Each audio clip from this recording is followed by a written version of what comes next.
Bonjour chers internautes qui nous suivez sur e-Tourisme TV, la chaîne de l'information touristique. Bienvenue dans votre émission Parlons Tourisme. Aujourd'hui, on a une invitée de marque, une grande dame qui fait la promotion de la destination Sénégal. Bonjour Madame Rougui.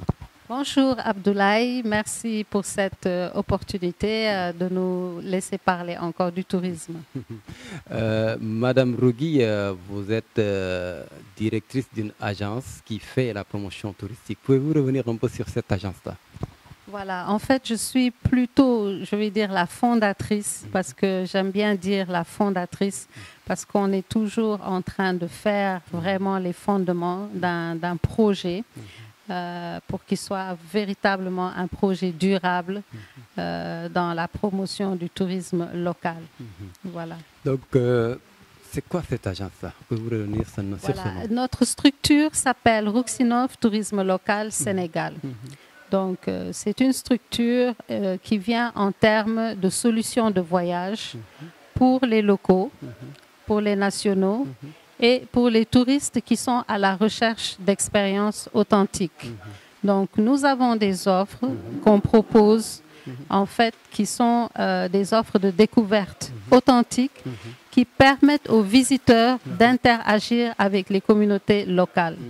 Ok, donc des offres sur mesure ou bien des offres un peu qui génèrent? Voilà, en fait, on a un peu de tout parce que comme on a différents types de clients, on a d'abord des offres qui sont programmées à date tout au long de l'année pour permettre justement aux visiteurs de pouvoir faire des sorties en formule journée, pour pouvoir visiter les sites de façon très flexible, partir le matin, revenir le soir ou bien aller en week-end et revenir reprendre le boulot le lundi.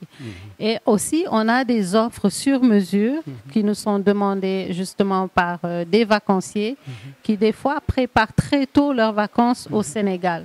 Donc, à partir de ce moment-là, il suffit juste qu'ils nous envoient leurs demandes, leurs besoins précis. Et nous, on travaille directement avec les acteurs locaux et des fois même avec des agences partenaires pour essayer de monter pour eux des circuits à la mesure de leurs besoins. Voilà. Donc, le tourisme sénégalais actuellement qui prend de plus en plus d'ampleur, les Sénégalais qui découvrent de plus en plus leur pays, vous êtes au cœur de cette action-là. Quelle particularité vous voyez entre les résidents, les touristes locaux, comme on peut dire, les Sénégalais qui découvrent leur pays, par rapport à peut-être souvent les étrangers qui viennent découvrir le pays sénégalais, le Sénégal du moins? En fait, les résidents, ils ont surtout un problème d'organisation et de choix. Donc, souvent, ce qui se pose, ils peuvent être des personnes véhiculées, mais qui n'ont pas nécessairement aussi le temps de faire des calculs ou de faire des recherches par rapport à là où ils aimeraient faire leur visite.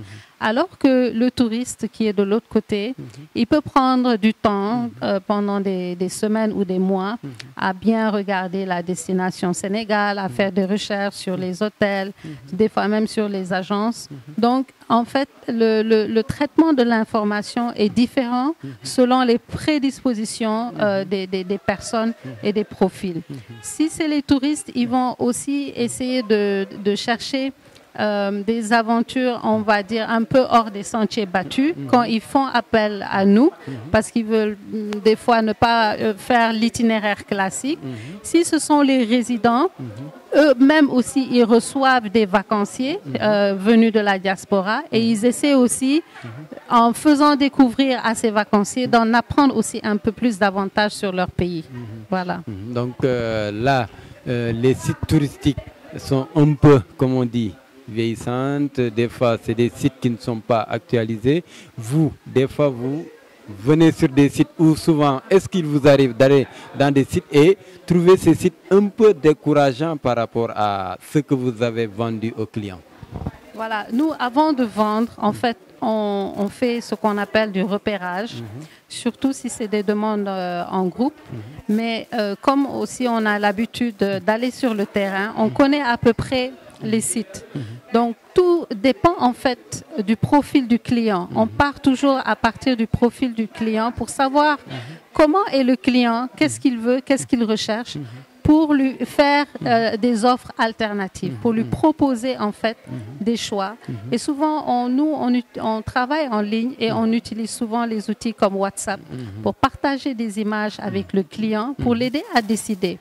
Donc souvent, quand le client, bon, il ne s'y connaît pas, il dit juste « je veux découvrir les îles du Saloum », on lui dit « bon, écoutez, les îles du Saloum, il y a Marlodj, il y a Djilor, il y a Foundiougne. Qu'est-ce que vous voulez? Regardez les images. » Et maintenant, c'est le client, à partir de l'aperçu qu'on lui envoie comme image, comme vidéo, il dit, voilà, moi, j'aimerais faire ceci. Voilà. Et là, un nouveau ministre qui vient d'arriver, de s'installer. Vous, quelles sont vos attentes pour mieux développer vos activités ici, vos activités touristiques? Voilà, déjà, nous félicitons le nouveau ministre. Nos attentes par rapport à nos activités, c'est on lui demande aussi de descendre sur le terrain, d'aller visiter les acteurs, d'aller visiter les installations, de faire lui-même aussi un éductour, pourquoi pas, voilà, de faire un éductour, un petit tour des sites et de voir la réalité des choses et de voir qu'effectivement, il y a des zones qui ont de très bons dispositifs d'établissement hôtelier. Et il y a d'autres zones où il n'y a pratiquement pas de dispositif d'établissement hôtelier pour permettre justement de développer le tourisme rural intégré. Voilà, je pense qu'il vient de Kolda et il doit savoir de quoi je parle. Et que si éventuellement aussi il veut qu'on l'accompagne dans le développement stratégique de la zone de Kolda, nous on est là, on est preneurs et on peut que féliciter cette option qui sera une offre de plus pour développer le tourisme local. Merci. Selon vous, quel est l'avenir du tourisme local, la place du tourisme local dans l'industrie touristique? Est-ce vraiment un tourisme sur lequel on peut compter pour rehausser la qualité du tourisme sénégalais, ou bien on a encore besoin de mieux relancer le tourisme international? Non, je dirais que le tourisme local n'est qu'à ses débuts. Il n'est pas à 100% exploité. Parce que comme je l'ai dit tantôt, le tourisme local a besoin d'être accompagné sur le plan dispositif territorial. C'est-à-dire qu'il manque beaucoup de choses au niveau des territoires pour éventuellement développer le tourisme local, ne serait-ce qu'en matière d'écologie. Vous allez comme en Casamance, il y a certaines zones, si à part les campements, vous n'avez pas assez d'écologie, ou bien alors ce sont des clubs.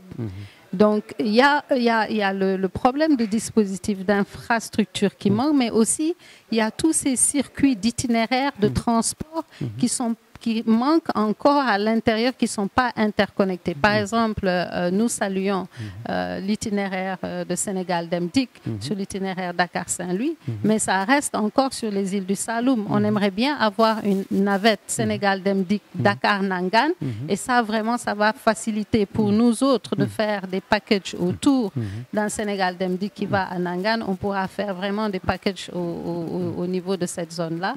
Ensuite, on a que le tourisme local, pour les jeunes, n'est pas développé.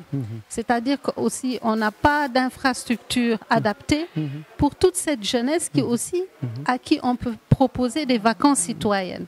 Moi, en tant qu'actrice, j'ai du mal à organiser des vacances citoyennes parce que je ne peux pas prendre des jeunes et les loger en même temps dans les hôtels où il y a des touristes ou des familles. Les jeunes ont besoin de leur environnement qui leur correspond. Et maintenant, dans ces vacances citoyennes-là, vous pouvez proposer des choses, des ateliers qui intéressent les jeunes, des jeux. Et aussi, ça pose le problème d'activité de loisirs. Parce que les équipements de loisirs aussi, ça manque. Il n'y en a pas beaucoup. Voilà. Donc, on a des choses encore qui restent et le tourisme local peut être encore de longues années devant nous. Il y a aussi le tourisme local qui concerne le troisième âge, qui n'est pas pris en charge. Il y a dans les maisons, vous voyez le troisième âge, des fois ils sont à longueur de journée dans les maisons, ils n'ont rien à faire. Si ce n'est pas un événement, ou un mariage ou quelque chose, ils ne sortent pas. Donc cette niche de troisième âge aussi aimerait bien sortir. Si on peut les encadrer à sortir, ils vont aller ensemble quelque part visiter, mais dans un cadre bien encadré, vous voyez. Donc ça aussi, c'est du tourisme local pour le troisième âge. Voilà. Merci encore, Madame Rougui, pour ces informations-là. Je pense que nos autorités qui viennent de s'installer vont prendre en compte ces idées pertinentes que vous venez de développer. Merci à vous. Nous vous donnons rendez-vous très bientôt pour un autre rendez-vous. Merci à vous aussi pour l'excellent travail de promotion de la destination que vous faites. On est très fiers de votre travail. Merci. Merci.